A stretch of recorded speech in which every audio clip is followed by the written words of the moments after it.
भगवान श्री हरि विष्णु जी के प्यारे प्यारे भक्तजनों को हमारे इस यूट्यूब चैनल में माँ भगवती एस्ट्रो में बहुत बहुत स्वागत करते हैं।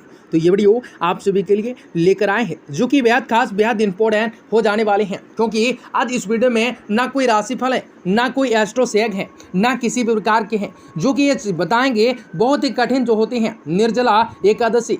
आप सभी के लिए क्या तिथि बताए गए हैं, किन चीज़ों से सावधानी रहना होगा, क्या भैया सनातन धर्म में विशेष क्या है निर्जला एकादशी, और कहेंगे निर्जला एकादशी का शुभ मुहूर्त और विधि पूर्वक किस प्रकार आप कर सकते हैं, और किन प्रकार से निर्जला एकादशी की पूजा विधि आप जान सकते हैं। तो इसलिए कहते हैं भीमसेन एकादशी क्या कहते हैं। महर्षि ने ऐसे किया भीम का समस्याओं का निदान, जो कि इसलिए बढ़ रहा है इस एकादशी का व्रत, जो कि संपूर्ण बातें आज इस वीडियो में लेकर आए हैं। जो कि आप सभी से मेरा सबसे पहला रिक्वेस्ट है कि वीडियो को अंत तक देखना, उससे पहले वीडियो को लाइक कर देना। यदि आप सभी भगवान श्री हरि विष्णु जी के भक्त हैं तो कमेंट बॉक्स में जय भगवान श्री हरि विष्णु जी जरूर लिख देना है।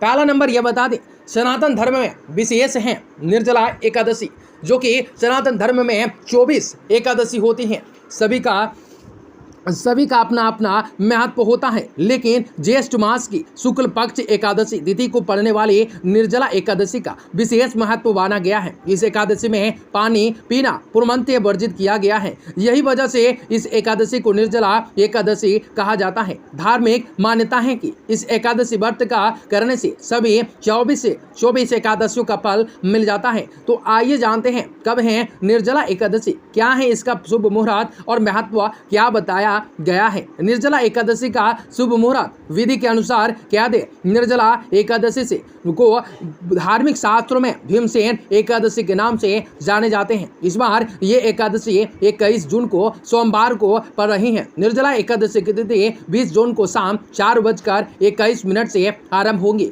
ये तिथि जो है 21 जून को दोपहर 1:31 तक समाप्त हो जाएंगी। निर्जला एकादशी के पारण का शुभ मुहूर्त आप सभी को क्या दें 22 जून को सुबह 5:24 से 8:12 तक विद्वानों के अनुसार व्रती को गंगा दशहरा के दिन से तमाही भोजन का त्याग कर देना चाहिए। साथ ही लहसुन प्याज मुक्त भोजन ग्रहण करना नहीं चाहिए। रात में भूमि पर शासन कर सकते हैं। अगले दिन ब्रह्म मुहूर्त में उठकर सबसे पहले श्री हरि का स्मरण करने चाहिए। इसके बाद नियत क्रमों से निर्बंध होकर स्नान के पानी में गंगा जल डालकर स्नान करने चाहिए। अब आचमन त्वरवर्त संकल्प ले सकते हैं। फिर पीला वस्त्र के कपड़े पहन लेने चाहिए। इसके बाद सूर्य देव को अर्घ्य दे देने चाहिए। सूर्य देव को जल अर्पित करने के बाद भगवान विष्णु की पूजा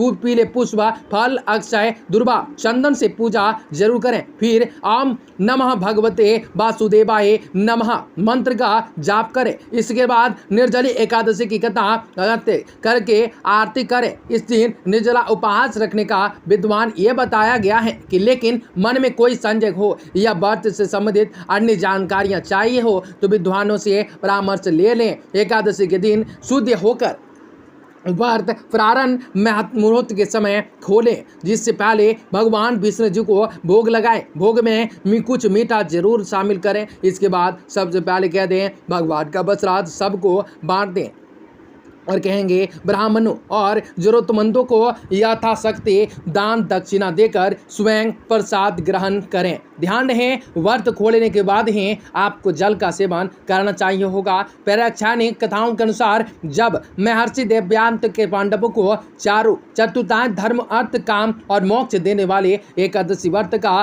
संकल्प कराया तो महाबली भीम के निवेदन किया। महर्षि अपने प्रति आपके प्रति कहेंगे कि पक्ष एक ही दिन उपवास की बात कह ही सकता है। मेरे पेट में भूख नाम की जो अग्नि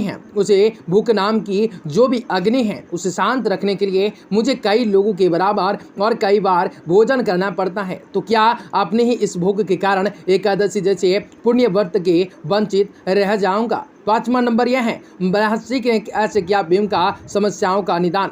महर्षि ने भीम की समस्याओं का निदान करते हैं और उनका मनोबल बढ़ाते हुए कहा कुंत नंदन कुंती नंदन धर्म में यही तो विशेषता है कि वह आपको धारणा ही नहीं करता, सबके योग साधन व्रत नियमों की बड़ी सहज और लालची व्यवस्थाएं उपलब्ध करवाता है। अतः आप श्रेष्ठ मास के ज्येष्ठ मास के शुक्ल पक्ष के निर्जला नाम की एक ही एकादशी व्रत करो, तुम्हें वर्ष की समस्त एकादशियों का फल प्राप्त होगा। निशांत तुम इस लोक में सुख और यश और प्राण तो प्राप्त कर मोक्ष को लाभ प्राप्त कर सकोगे, जो कि छठा नंबर यह है। इसलिए बढ़ गया इस एकादशी का व्रत। जो कहेंगे वेदव्यास के इतने आश्वासन पर जो बुकदर भीमसेन भी इस एकादशी का विविधभद्र पूजा व्रत करने को सहमत हो गए। इसलिए वर्ष पर एकादशी को पुण्य लाभ देने वाले इस श्रेष्ठ निर्जला एकादशी के लोक